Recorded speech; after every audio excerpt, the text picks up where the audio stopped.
I sneaked out and caused my sister to lose her job. So, my sister Ashley is 33 and just had a baby 3 months ago. I'm 14.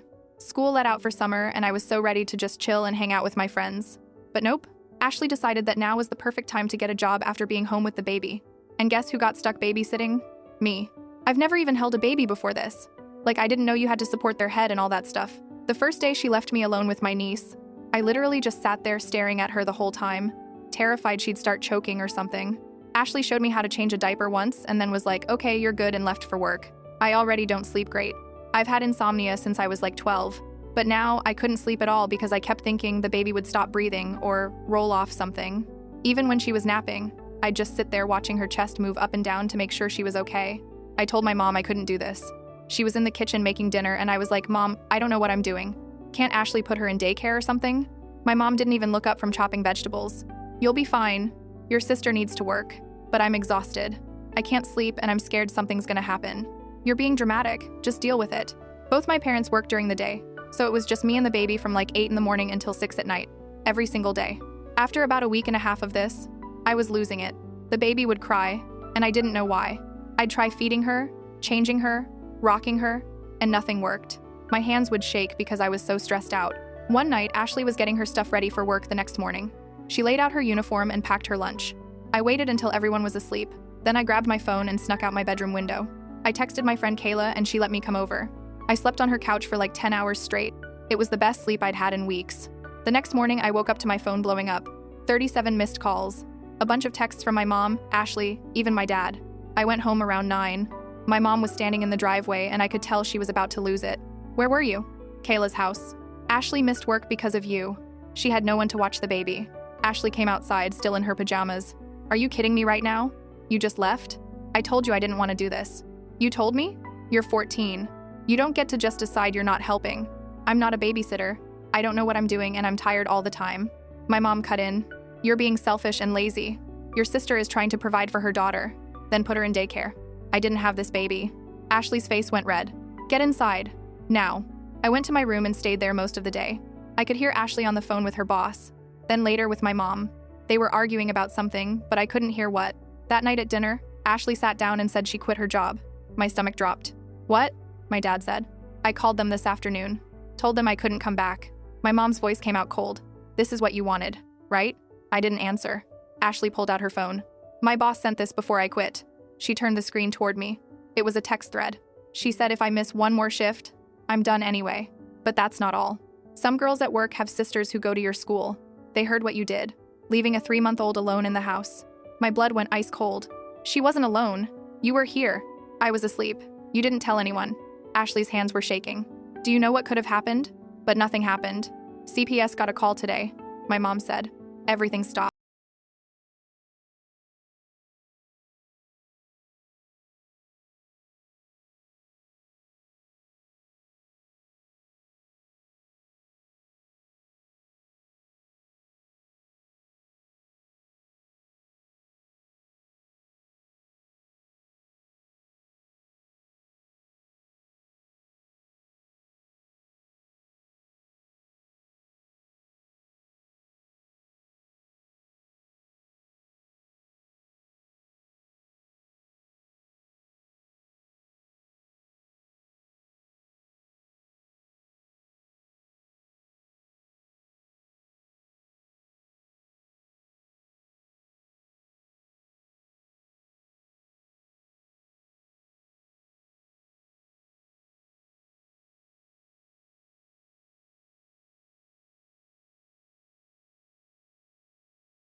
Jenna, Jenna, can you come with me outside for a moment?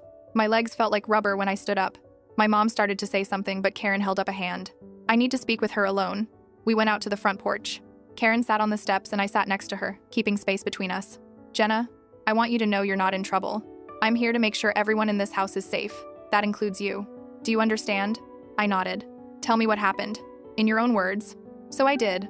I told her about Ashley asking me to watch the baby, about not knowing what I was doing, about being terrified something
at me.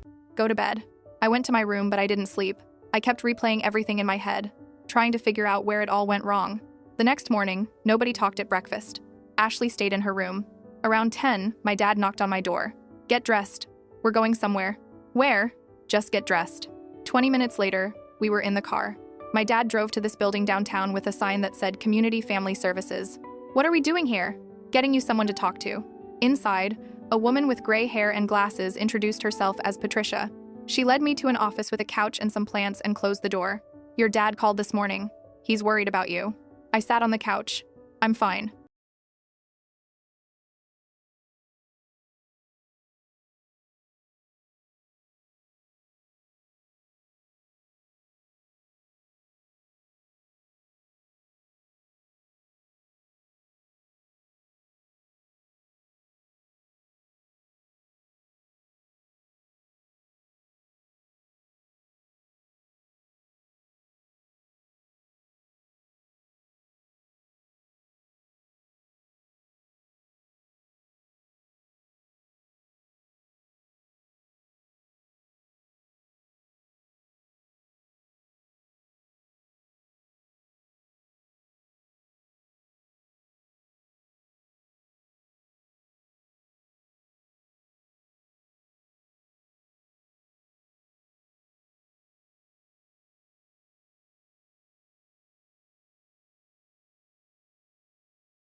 The workers seem nice. They have cameras I can check from my phone. That's good, my dad said. I called my old job. My boss said the position's filled, but she'd keep me in mind if something opens up. What are you gonna do for money? File for unemployment. Look for something else. I don't know. The CPS follow-up visit happened on Thursday. Karen came back, asked to see the daycare enrollment papers, talked to Ashley alone for a while, then talked to me again. How are you feeling, Jenna? Better, I guess. Are you still watching the baby? No. Good. She made a note. Your dad told me you're seeing a counselor. Yeah, Patricia. That's really positive. Keep going to those sessions, okay? After Karen left, she told my parents the case would stay open for 90 days, but as long as things stayed stable, it would close without any further action. Ashley cried with relief. Things weren't perfect after that, but they were better. Ashley started working part-time at a grocery store while the baby was in daycare. It didn't pay as much as the old job, but the hours were flexible. My sessions with Patricia helped. She taught me how to set boundaries and how to say no without feeling guilty. She also helped me understand that my family's problems weren't mine to fix. Ashley and I didn't talk much for a few weeks. When we finally did, it was awkward. Thanks for not lying to CPS, she said one night. We were both in the kitchen getting snacks. I didn't want to lie. I know. I'm not mad about that. She opened the fridge. I'm mad at myself for putting you in that position. Mom and Dad put me there too. Yeah, they did. We stood there for a minute not saying anything. The baby's doing good at daycare, Ashley said. She likes the other babies. That's good. You can come see her sometime, if you want, just to hang out, not to babysit. Maybe. It took me a few more weeks before I did go see the baby. She'd gotten bigger, was starting to smile at people. Ashley showed me how to hold her properly, supporting her head and neck. See? Not so scary. Still kind of scary. Ashley laughed. Yeah, it is. School started back up in August. I was nervous everyone would know what happened, but nobody said anything. Either they didn't know or didn't care. Kayla asked me about it once during lunch. Is your sister okay after that whole thing? Yeah, it's fine now. Good, that was so messed up what they were making you do. Yeah, we didn't talk about it again. The CPS case closed in October like Karen said it would. Ashley had been keeping up with daycare, working steady hours, and the baby was hitting all her milestones. My mom got a call from Karen, telling her everything looked good and the case was officially closed. We did it, my mom said at dinner that night. We got through it. Ashley nodded but didn't say anything. I just ate my food. A few weeks later, Ashley came to my room. Hey, can we talk? I guess. She sat on the edge of my bed. I need to tell you something. My stomach dropped. What? I'm moving out. In a few months. I saved enough for a deposit and first month's rent on a small apartment. Oh, I think it'll be better. For everyone. The baby and I need our own space. Does Mom know? Not yet. I wanted to tell you first. She picked at my blanket. Because I wanted to say I'm sorry. Really sorry. For everything. I put too much on you, and it wasn't fair. I was stressed and overwhelmed, and I made bad choices. It's fine. It's not fine, but I'm glad you're okay. After she left, I lay in bed thinking about everything that happened. How scared I'd been. How angry my family was. How close everything came to falling apart. Patricia told me that sometimes things have to break before they can be fixed properly. I didn't really get what she meant at the time, but I think I do now. Ashley moved out in January, right after New Year's. Her apartment was small but clean, and she seemed happy to have her own space. She still came over for dinners on Sundays. Things with my parents got better too. They started asking me about school instead of just assuming I was fine. My dad took me to get my learner's permit when I turned 15. My mom started knocking before coming into my room. Small things, but they mattered. I still see Patricia every Tuesday. We don't talk about Ashley and the baby as much anymore. Now we talk about regular teenager stuff, like stress about grades and friend drama and what I want to do after high school. Sometimes I think about that night when CPS showed up, how terrified I was that I'd ruined everything. But I didn't ruin anything. I just told the truth about a situation that was already broken. And sometimes that's what it takes to fix things. Breaking them open so everyone can see what's really wrong. I'm 15 now. Ashley's baby just turned 1. We all went to her birthday party at Ashley's apartment. There was cake and balloons, and the baby smashed her face into a cupcake and everyone laughed. Ashley looked at me across the table and mouthed, "Thank you." I didn't know what she was thanking me for, exactly. For telling the truth? For watching the baby when she needed me to, even though I wasn't ready? For not hating her after everything? Maybe all of it. I just smiled back. Because sometimes that's enough. Update 1. So, it's been almost 6 months since my last update, and I wish I could say everything stayed smooth, but that would be a lie. Ashley's apartment situation lasted about 4 months before things started going sideways. She'd been doing okay with the part-time grocery store job, but then they cut her hours in March. Something about overstaffing. She went from 25 hours a week to maybe 15. The math didn't work anymore. Even with the assistance program covering most of daycare, she was coming up short every month. I didn't know how bad it was until my mom told me Ashley had been borrowing money to cover rent. How much? My dad asked when Mom brought it up at dinner. He was cutting his chicken but stopped mid-slice, the knife hovering over his plate. She's behind 2 months. My dad put his fork down. 2 months? Why didn't she say something sooner? Pride, probably. Or she thought she'd figure it out. My mom pushed peas around on her plate, not looking at either of us. I kept eating, but I was listening to every word. My throat felt tight and the food wasn't going down right. She can't keep the apartment if she can't pay rent, my dad said. He rubbed his temples like he was getting a headache. The landlord's probably going to evict her. I know that, which is why I told her she could move back here. Temporarily. My stomach flipped. I looked up at my mom, my fork frozen halfway to my mouth. What? Just until she gets back on her feet. A few months, maybe. Mom's voice was careful, like she was trying to sound casual but wasn't pulling it off. She has the baby now. Where are they supposed to sleep? Her old room. We'll move the crib back in. I set my fork down. The sound it made against the plate was louder than I meant it to be. For how long? I just said. A few months. That's what you said last time, and she was here for like a year. My dad held up a hand. Jenna, we're not trying to make your life harder, but Ashley needs help right now. She always needs help. The words came out sharper than I meant them to. When does it stop? When does it stop? That's not fair, my mom said. Neither is having her move back in every time something goes wrong. My dad's face got stern. She's your sister. She's family. We don't just abandon family when things get tough. I wanted to say that I didn't abandon anyone, that I was 14 when they dumped a baby on me, but I knew it would just start a fight, so I stayed quiet. I didn't say anything else, but my chest felt tight. The house had been calmer without Ashley here.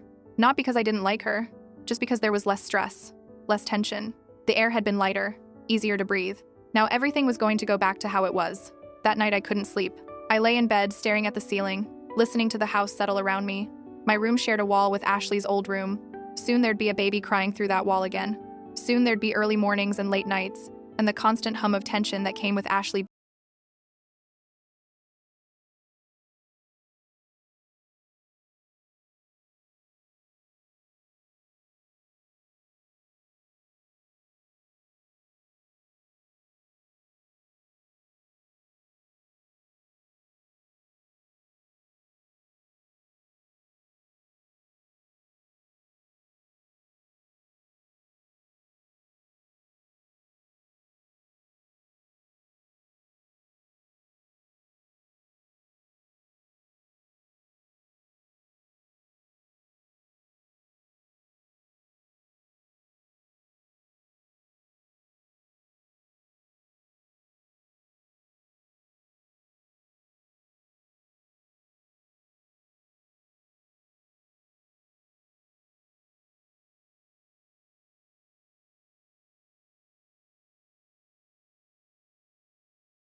Otherwise stayed out of the way. My mom was watching the baby during the day now, while Ashley looked for a better job. I made sure to be out of the house as much as possible. I'd go to Kayla's or the library, or just walk around the neighborhood with headphones on. Anything to not be home. But then my mom started having problems with her hip. She'd been complaining about it for weeks and finally went to the doctor. They told her she needed surgery, but the earliest they could schedule it was late April, which meant she'd be recovering in May, which meant she couldn't watch the baby. I knew what was coming before anyone said it. "Jenna, we need to talk," my mom said one evening. I was in my room doing homework. "About what?" "I'm having surgery in 3 weeks. I won't be able to watch the baby for a while after that." "Okay. Your dad and I were thinking you could help out. Just for a few hours after school until Ashley gets home from job interviews or work." There it was. No. My mom's expression changed. "Excuse me?" I said no. I'm not babysitting. "Jenna, I'm having surgery. We need help." "Then Ashley needs to figure something else out. That's not my problem. That's your niece." "I know. And I'm not responsible for her." My mom's mouth got tight. "We're a family. Families help each other. You said that before and look what happened." CPS showed up. "That's not fair." "Yeah. Well, neither was making me watch a baby for 10 hours a day." My mom left without saying anything else, but I could tell she was pissed. I texted Patricia, even though it wasn't a session day. "Me. My mom asked me to babysit again." "Patricia. What did you say?" "Me. No." "Patricia. Good. How do you feel?" "Me. Scared they're gonna make me do it anyway." "Patricia. Do you want to come in for an extra session this week?" "Me. Yeah. We met on Thursday." I told her everything. "You did exactly the right thing," Patricia said. "You set a boundary. Now the hard part is maintaining it. What if they don't listen? Then you have options. You can call me. You can call your school counselor. If it gets to the point where you feel unsafe or they're forcing you to do something you've clearly refused, you can call CPS yourself. Wouldn't that just make everything worse? Maybe. But your safety and well-being matter too. Remember that." The next week was tense. My mom barely spoke to me. Ashley avoided me completely. My dad tried to play mediator, but he was stuck in the middle and didn't know what to say. Then my mom had her surgery. Everything got chaotic. She was in the hospital for 2 days, then came home but couldn't do much. She couldn't climb stairs, couldn't stand for long, couldn't lift anything. My dad took time off work to help her, but he couldn't take off forever. Ashley was frantically applying for jobs, but nobody was calling back. The grocery store offered her more hours, but only overnight shifts, which wouldn't work with the baby. One afternoon, I came home from school and Ashley was sitting at the kitchen table crying. The baby was in the high chair throwing Cheerios on the floor. "You okay?" I asked. "No." She wiped her face. "I can't find a job. Mom can't watch the baby. Daycare won't take her back because I couldn't pay last month's bill. I don't know what to do." I stood there not knowing what to say. "I'm not asking you to babysit," Ashley said. "I know you won't, but I'm drowning here and I don't have anyone else." "What about the baby's dad?" Ashley laughed, but it sounded bitter. "He signed away his rights before she was born. Didn't want anything to do with us." "What about your friends?" "Most of them stopped talking to me after I had the baby. They don't get it." The baby dropped her sippy cup and started crying. Ashley got up to get it, moving slow like she was exhausted. "There has to be something," I said. "Like what?" "I've applied to 30 jobs. Nobody wants to hire someone with no availability because of childcare issues. It's a cycle I can't get out of." I went to my room feeling guilty even though I knew I wasn't supposed to. Patricia's voice was in my head. "This isn't your responsibility. You're allowed to have boundaries." But watching Ashley fall apart was hard. That night I heard my parents arguing in their room. The walls in our house are thin, so I could hear most of it. "We can't keep supporting her forever," my dad said. "What do you want me to do, kick her out?" "I'm not saying that. I'm saying she needs a real plan."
No, I'm sorry. For real this time. Not just because I got caught or because CPS came. I'm sorry because I put you in a position no kid should be in, and I didn't see it until it was too late. I didn't know what to say to that, so I just nodded. You're gonna be okay, I finally said. You and the baby both. I hope so. Ashley moved out again in September. This time it was different. She had a steady job, a budget, a plan. The apartment was small, but she could afford it without borrowing money. The baby's daycare was close to her work, so she could get there fast if there was an emergency. She still came for Sunday dinners, but it wasn't awkward anymore. She'd bring the baby, and we'd all eat together, and it felt almost normal. The baby was talking now, saying mama and dada, even though there was no dad around. She called me Jenna, but it sounded like Nena, and Ashley thought it was hilarious. She loves you, Ashley said one Sunday while we were washing dishes. She barely knows me. She knows you helped us when we needed it. I didn't really do anything. You did more than you think. I didn't argue with her. School started again, and I was a sophomore now. Things felt different. Lighter, maybe. I wasn't stressed about going home anymore.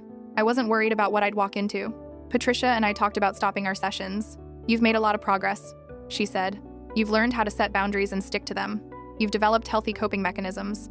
How do you feel about taking a break? Good, I think, but also kinda nervous. That's normal. How about this? We go to once a month instead of once a week. That way you still have support if you need it, but you're also building confidence in handling things on your own. Okay, we did that for a few months. By December, I was only seeing her every 6 weeks, and I felt fine. Strong, even. Christmas that year was calm. Ashley brought the baby over, and we all exchanged presents. The baby got way too many toys, and everyone laughed when she was more interested in the wrapping paper than the actual gifts. My dad pulled me aside while everyone was eating dessert. I'm proud of you, Jenna. For what? For standing up for yourself. For knowing your limits. That takes guts. Especially at your age. Thanks. I'm sorry we didn't listen to you the first time. That's on me and your mom. We should have done better. It's fine. It's not fine. But I'm glad you're okay. I hugged him and it felt good. Like something had settled between us. Looking back now, the whole thing feels like a different life. Like it happened to someone else. But it did happen, and it changed things. It changed how my family talks to each other. It changed how Ashley thinks about parenting. It changed how I think about my own boundaries and what I'm willing to accept. The baby's almost 2 now. Ashley's been at her job for over a year and she's good at it. She's even thinking about going back to school to become a nurse. My mom's hip healed completely. She doesn't bring up babysitting anymore. None of them do. And me? I'm doing okay. Better than okay, actually. I'm getting good grades. I have friends. I'm learning to drive. Normal teenager stuff. Sometimes I think about that night when CPS showed up and how terrified I was. How I thought my whole family was going to fall apart and it would be my fault. But we didn't fall apart. We just had to break a little first to rebuild stronger. And maybe that's okay. Update 2.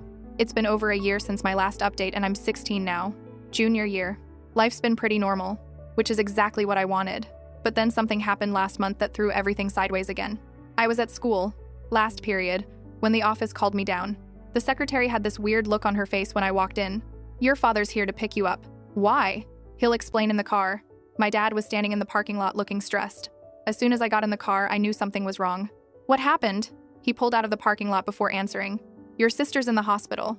My stomach dropped. What? Is the baby okay? The baby's fine. Ashley collapsed at work. They think it's exhaustion and malnutrition. What? She's been skipping meals to save money, working extra shifts, not sleeping.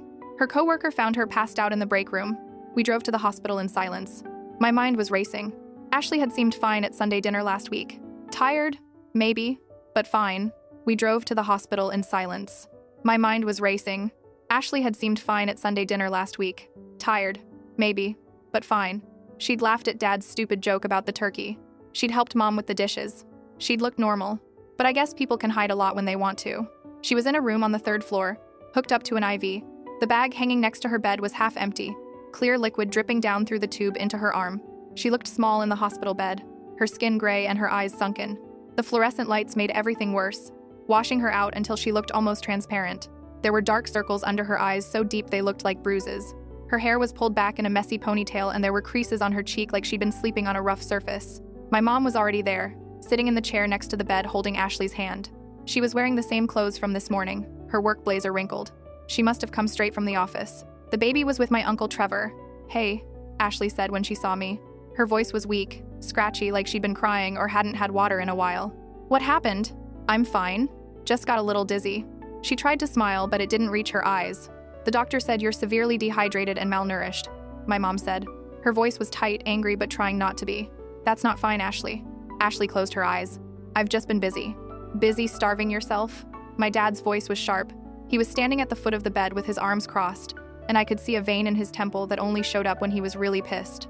I wasn't starving myself. I had to make choices. Between food and what? Ashley didn't answer. She turned her head toward the window.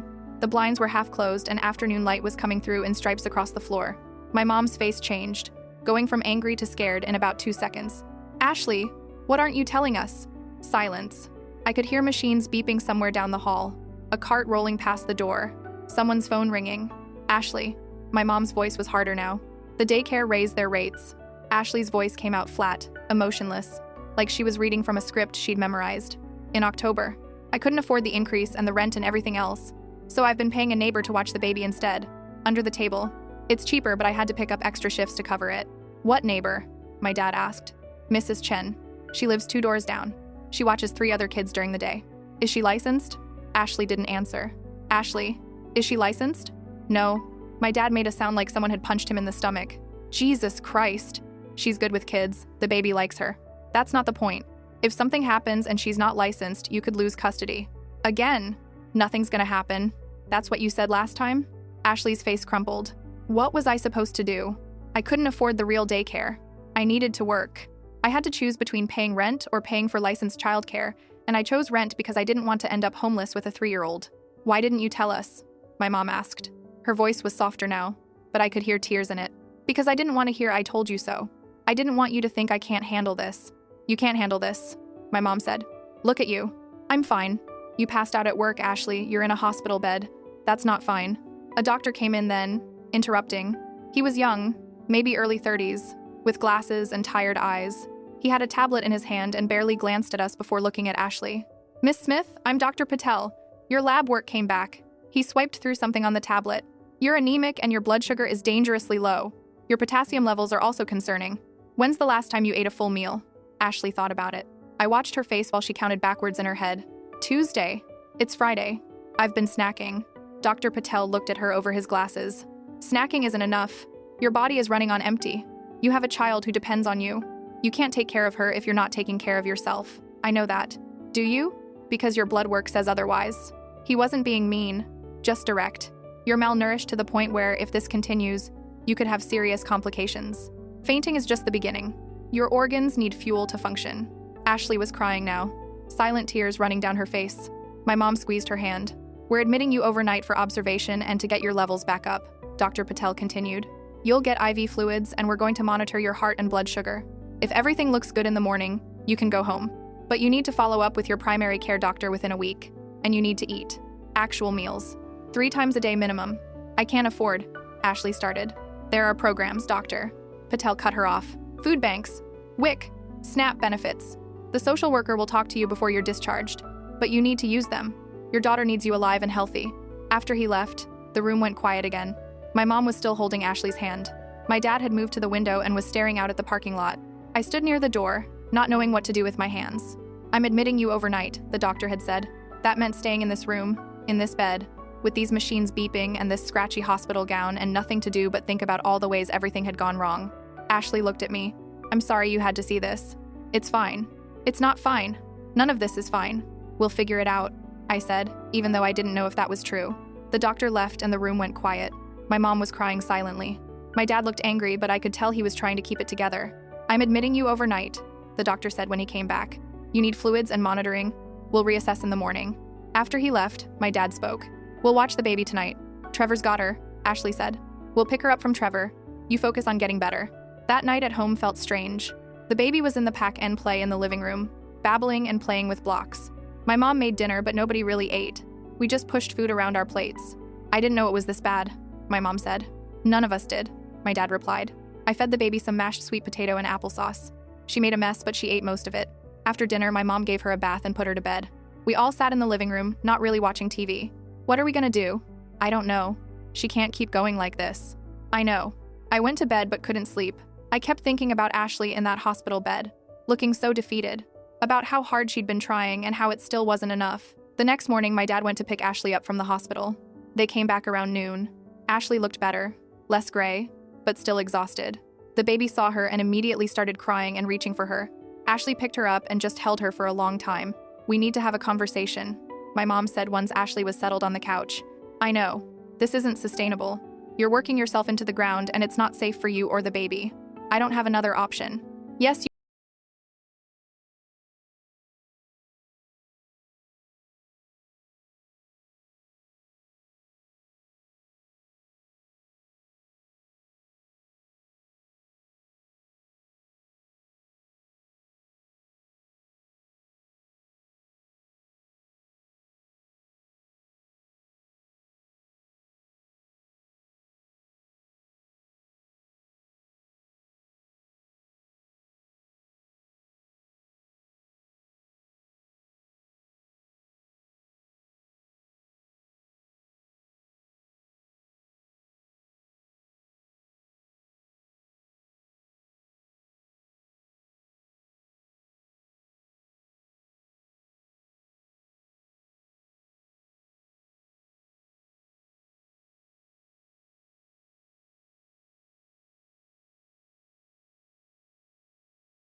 keyboard closer and started typing. First thing, you're giving up the apartment. Dad, Ashley started, but he held up a hand. Let me finish. You're moving back here. No rent. We'll take care of utilities and groceries. You pay your car payment, insurance, and phone. That's $485 a month. The rest of your income goes to paying down that debt and rebuilding savings. Ashley was quiet for a long time. The baby had lost interest in the pen and was now trying to climb down. Ashley set her on the floor and she immediately toddled over to the pile of papers, grabbing one and crumpling it. I can't just move back and mooch off you. You're not mooching, my dad said. You're accepting temporary help while you get back on your feet. There's a difference. It doesn't feel different. Well, it is. Do you want your daughter growing up in a stable home, or do you want her watching you struggle and stress every single day? That hit Ashley hard. I could see it in her face, the way she flinched. What about childcare? She asked quietly. Mom and I will work something out. Split shifts maybe. Or we'll look into family daycare options that are cheaper than that center you were using. My mom nodded. I can adjust my hours. Go in earlier, leave earlier, watch her in the afternoons. And I'll help, I said. Everyone looked at me. I'll help watch the baby sometimes. Not full-time, I added quickly, feeling my chest get tight. But like, if you guys need an hour here and there, or if Ashley needs to run errands. Ashley's eyes were watering. Jenna, you don't have to do that.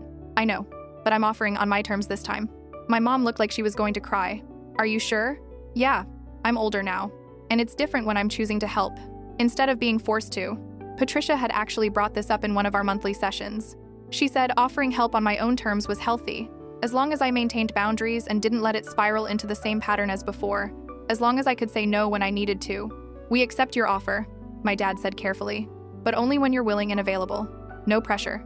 The second you feel overwhelmed, you tell us and we figure something else out. Deal? Deal. Ashley reached across the table and squeezed my hand. Thank you. I squeezed back but didn't say anything. My throat felt too tight to talk. My dad went back to typing. Okay, So if Ashley's living here rent-free and we're covering food and utilities, her expenses drop to $485 a month. She brings home about $2,200. That leaves $1,715 for debt payments and savings. That's assuming I keep my current hours, Ashley said. Right.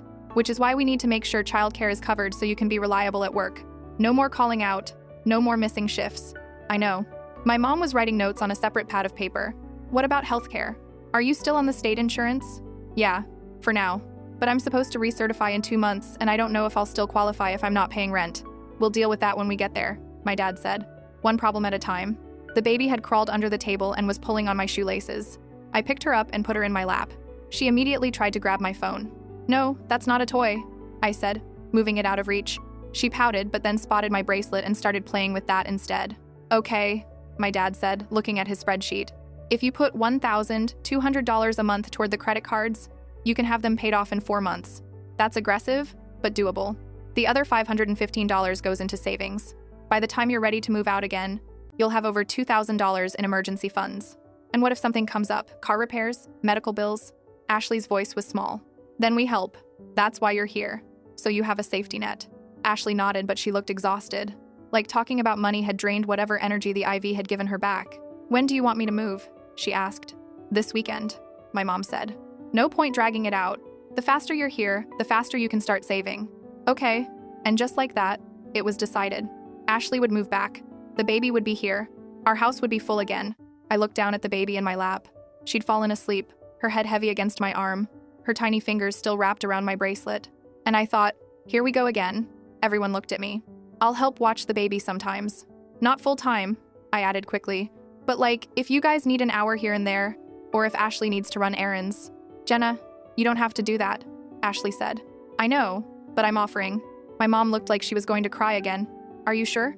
Yeah? I'm older now. And it's different when I'm choosing to help instead of being forced to. Patricia had actually brought this up in one of our monthly sessions. She said offering help on my own terms was healthy, as long as I maintained boundaries and didn't let it spiral. We accept your offer, my dad said, but only when you're willing and available. No pressure. Deal. Ashley moved back 2 weeks later. This time it felt different. She wasn't defeated or desperate. She was accepting help, which is different. The baby was older now, almost 2.5. She was talking in full sentences and had opinions about everything. She loved Sesame Street and refused to wear shoes in the house. My mom and dad worked out a schedule where mom watched the baby in the mornings and dad took over in the afternoons. They adjusted their work schedules to make it work. It wasn't perfect, but it was manageable. Ashley kept her job and started working on paying down her debt. She also started seeing a therapist, someone who specialized in single mothers and financial stress. I helped out here and there. Sometimes I'd play with the baby in the living room while Ashley took a shower or made dinner. Sometimes I'd read her books before bed. Small things that didn't feel overwhelming. One Saturday, Ashley asked if I wanted to take the baby to the park. Just us? Yeah, I thought it might be nice. Give you guys some aunt-niece bonding time. I wasn't sure about it, but I said yes. We went to the park near our house. The baby went straight for the swings and demanded to be pushed. Higher! Higher! After the swings, she wanted to go on the slide. Then the sandbox. Then back to the swings. She had endless energy. Jenna, watch, she yelled before going down the slide for the 10th time. I'm watching. She grinned at me, proud of herself. On the walk home, she held my hand and told me a long, rambling story about a dog she saw at daycare. I didn't understand half of it, but I nodded along. When we got back, Ashley was making lunch. How was it? Good. She's exhausting, but good. Ashley laughed. Yeah, that's accurate. That night, I was doing homework in my room when Ashley knocked. Got a minute? Sure. She sat on my desk chair. I wanted to thank you. For today. And for offering to help. I know it's not easy after everything that happened. It's fine. It's not fine, but you're doing it anyway. That means a lot. I'm not doing it for you, I said. I'm doing it for her. She didn't ask for any of this. Neither did you. Yeah, but I can handle it now. Before I couldn't. Now I can. Ashley nodded slowly. You're a lot stronger than I was at your age. You're strong too. You're just going through some stuff. Yeah, some stuff. She smiled a little. When did you get so wise? Therapy. She laughed. Fair enough. Things settled into a routine after that. Ashley kept working and paying down debt. My parents kept splitting childcare. I helped when I could, but maintained my boundaries. By Christmas, Ashley had paid off half her credit card debt. She was proud of that. Another 6 months and I'll be clear, she said at dinner. Then what? My dad asked. Then I start saving for a place again, but this time I'll have a cushion. Emergency fund. All the stuff I should have had the first time. That's a good plan. At school, things were normal. Kayla knew bits and pieces of what was going on, but I didn't talk about it much. It felt private, family business. I was doing good in my classes, thinking about colleges even though that was still a year away. I wanted to study something with psychology, maybe social work, help kids who were in situations like I was. Patricia said I'd be good at that. In February, Ashley met someone, a guy named Colin who worked in the same medical building as her. He was a physician's assistant. They went on a few dates. She brought him to Sunday dinner after they'd been seeing each other for about a month. He was nice. Quiet, but nice. He brought flowers for my mom and shook my dad's hand. The baby liked him, which was a good sign. She showed him all her toys and made him play tea party with her. After dinner, Colin and Ashley went for a walk. My mom watched them from the window. Think it's serious? I asked. Too early to tell, but he seems decent. That's good, right? We'll see. By April, Ashley finished paying off her credit cards. She had $1,000 in savings. It wasn't much, but it was a start. I think I'm ready to start looking at apartments again, she told my parents. You don't have to rush, my mom said. I'm not rushing, but I'm ready. I have a better handle on my finances now, and Colin and I are getting serious. I think I want my own space again. Okay, but if anything happens, you can always come back. I know, thank you. She found a place in May, a 2-bedroom apartment with cheaper rent than her last place. She'd learned to look for deals and negotiate. Moving day was easier this time. We all helped load her stuff into the truck. The baby kept getting underfoot, trying to help but mostly just being in the way. Once everything was moved in, we ordered pizza and sat on Ashley's floor eating out of the box because she hadn't unpacked plates yet. This is nice, Ashley said, looking around. It's pretty small, I said. Yeah, but it's ours, and I can afford it. That's what matters. Colin came over after work and helped build the baby's bed. He was good with his hands, patient. The baby sat on his shoulders while he worked, and he didn't seem to mind. I like him, I told Ashley when we were alone in the kitchen. Me too. Is it serious? Getting there. He wants to meet his family next month. That's a big step. Yeah, I'm nervous. You'll be fine. And she was. Things kept moving forward. Ashley's job gave her a raise in June. Colin's family loved the baby. My parents relaxed, knowing Ashley was stable. I finished junior year with good grades. Spent the summer working at a rec center, teaching art classes to little kids. It was fun, and the money was decent. Sometimes I'd think about where we all were 2 years ago. How close everything came to completely falling apart. How scared I was. How angry everyone was. But we made it through. Not perfectly, but we made it. The baby turned 3 in August. We had a party at Ashley's apartment with a Peppa Pig theme because that was her new obsession. She wore a pink dress and a crown and bossed everyone around. She's got personality, Colin said, laughing as she demanded he play her favorite song for the 5th time. That's one way to put it, Ashley said. I watched them together. Ashley and Colin and the baby. They looked like a family. A real one. Later, when people were leaving, Ashley pulled me aside. Thank you, she said. For what? For not giving up on me. On us. I know it wasn't easy. It's fine. No, really. I don't think I ever properly thanked you for that list you made. The resources. That changed everything. You did the hard part. I just found some phone numbers. You did more than that. You cared enough to help even when you didn't have to. I shrugged, uncomfortable with the attention. I mean it, Jenna. You're gonna do great things. Help a lot of people. Maybe. Definitely. As I drove home with my parents that night, I thought about what she said. About helping people. About doing great things. I didn't know if I'd do great things, but I knew I wanted to try.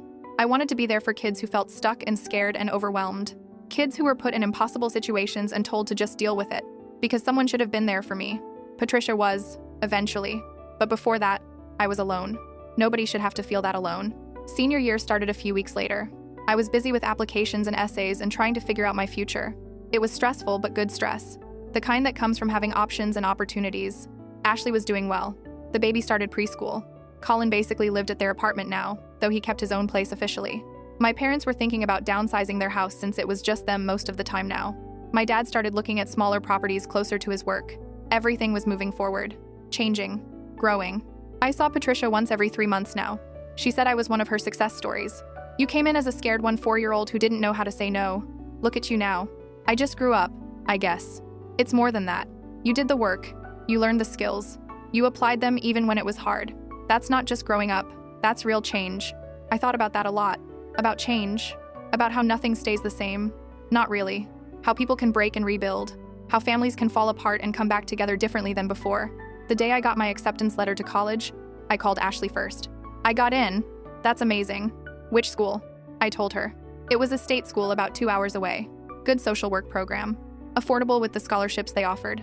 I'm so proud of you, she said. Thanks. Seriously. You're going to change people's lives. That's the plan. When I hung up, I sat on my bed looking at the acceptance letter. 4 years ago, I was terrified and exhausted and angry. I didn't think I'd make it through high school, let alone get into college. But here I was. Things weren't perfect. They never are. Ashley still struggled sometimes. My parents still made mistakes. I still had bad days where everything felt heavy, but we were okay. All of us. And that was enough. Update 3. I'm 18 now and about to graduate high school. This is probably my last update because after this, I'm going to college and starting my own life. But before I close this chapter, I need to tell you about what happened last month. It started with a phone call from Ashley. I was at school, AP Government, when my phone buzzed. I ignored it because phones aren't allowed during class, but it kept buzzing. Then I got called to the office. The secretary looked uncomfortable. "Your sister's trying to reach you." She said it's an emergency. I called Ashley back from the hallway. "What's wrong?" Her voice was shaking. "Colin proposed." "That's great, why are you crying?" "I'm not crying. I'm just..." She stopped. "Can you come to the apartment after school? I need to talk to you." "Yeah, of course." When I got there, Ashley was sitting on her couch with the baby, who was almost 4 now and starting to look more like a kid than a toddler. Colin wasn't there. "Where's Colin?" "His place. I told him I needed time to think." "About what? I thought you guys were serious." "We are. That's the problem." She showed me the ring. It was simple. A single diamond on a silver band. Pretty. "I don't understand.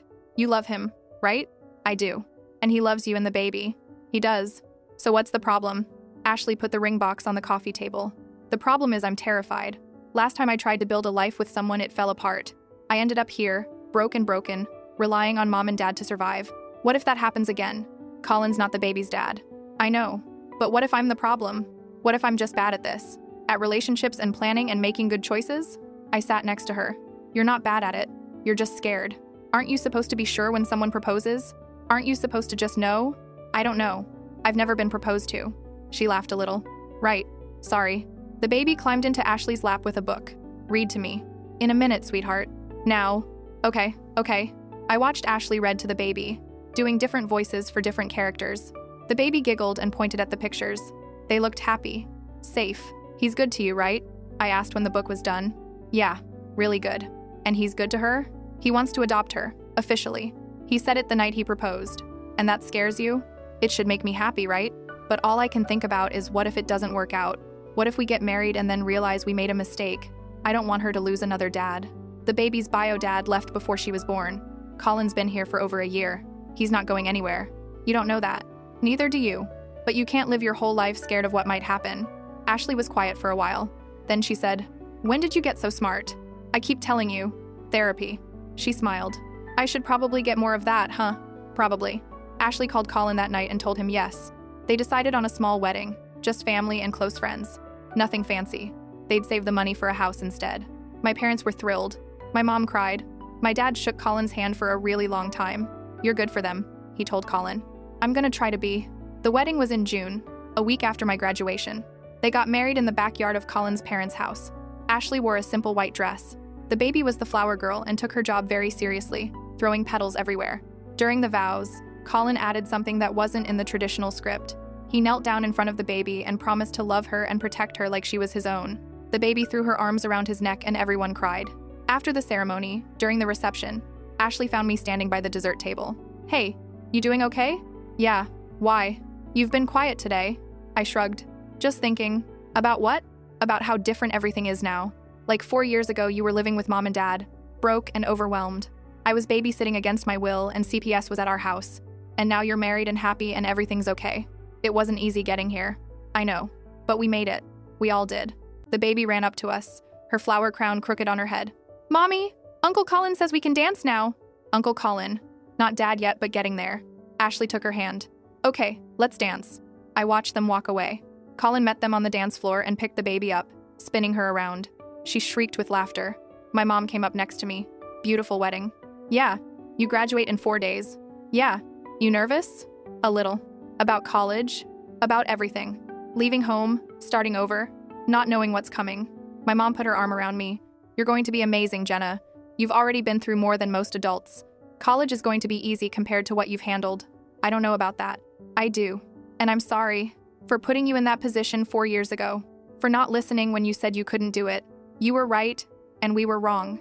It was the first time she'd apologized directly, without qualifiers or excuses. "Thanks, Mom.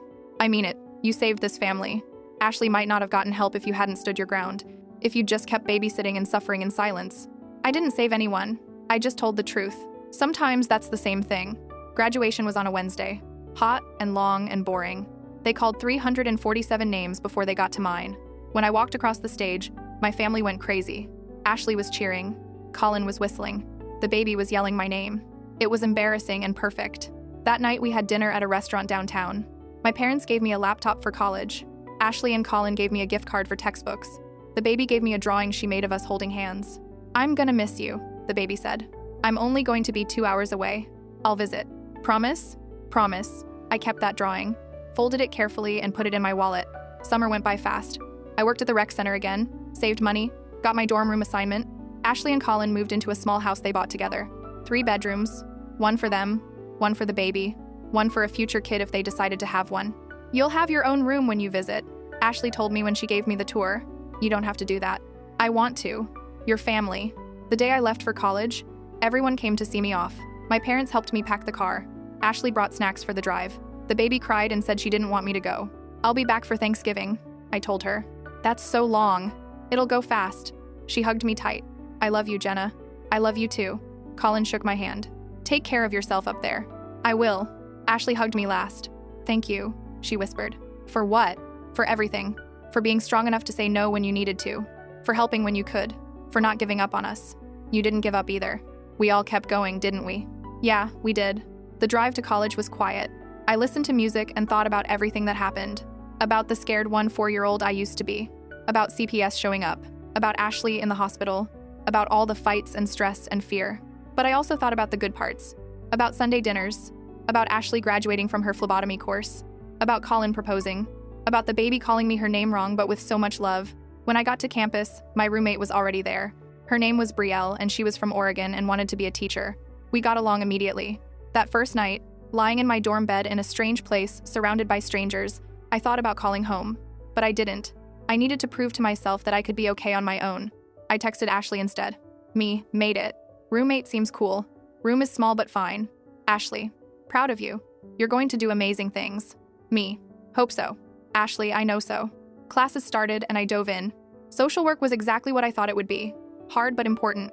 I learned about systems and policies and how to help people navigate them. In my introduction to social work class, we had to write about what brought us to the field. I wrote about being 14 and overwhelmed, and how the system helped me when I needed it most. How Patricia taught me that asking for help isn't weakness. How I wanted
Sometimes it's messy and painful and full of mistakes, but they keep showing up anyway.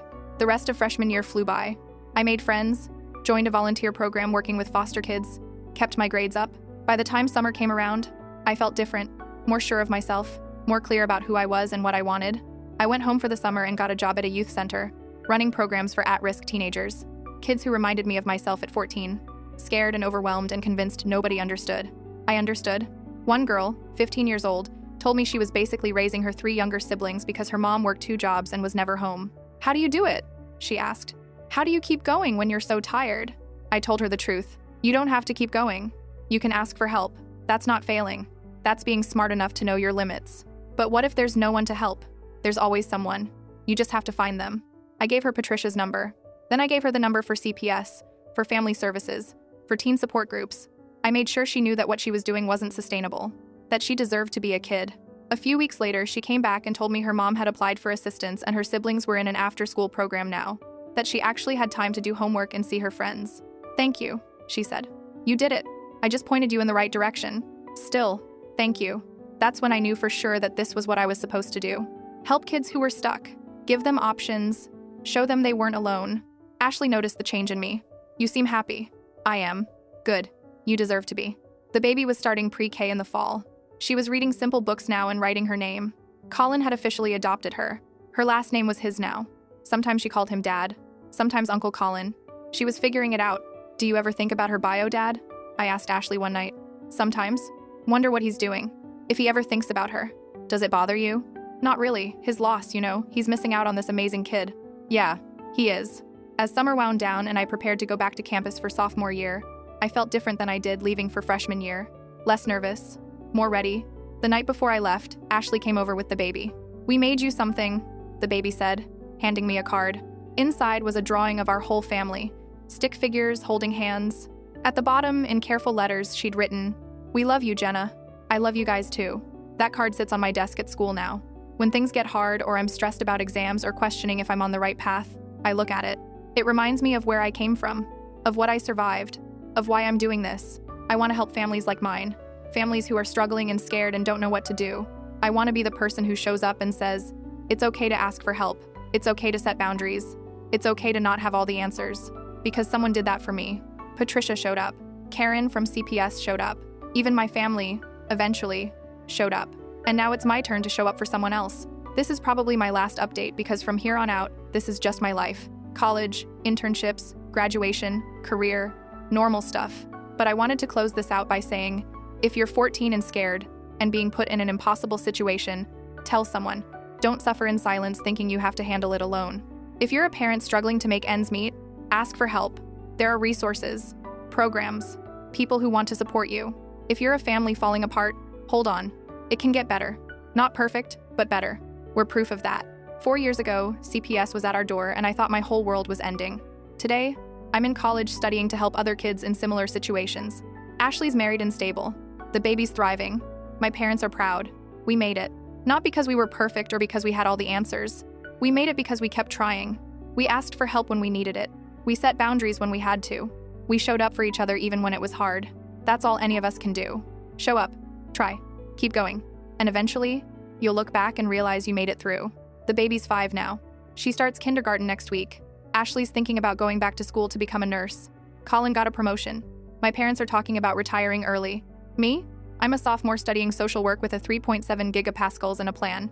I want to work in family services, help kids who are being parentified, support parents who are struggling, bridge the gap between families and resources. I want to be the person I needed when I was 14. And I think I will be, because I know what it's like to be overwhelmed and ignored. I know what it feels like to be put in an impossible situation and expected to just deal with it. I also know what it feels like to find your voice, to say no, to set boundaries, to ask for help. That's what I want to teach other kids, that they have a voice, that their needs matter, that asking for help isn't weakness. Patricia retired last year, but we still exchange emails sometimes. She always ends them the same way. "Proud of you. Keep going." And I do. I keep going to class. I keep volunteering. I keep showing up, because that's what you do. When I graduate in 3 years, I'll have a degree in social work. I'll get certified. I'll find a job helping families. And when I meet a scared 4-year-old who's being asked to do too much, I'll tell them what I wish someone had told me sooner. You don't have to carry this alone. There are people who will help, but you have to speak up. You have to tell someone what's happening. And I'll make sure they have the resources they need, because every kid deserves to be a kid. Even when things are hard, even when families are struggling, even when there don't seem to be any good options, there's always a way forward. Sometimes it's messy. Sometimes it hurts. Sometimes it means things have to break before they can be fixed, but there's always a way. We found ours,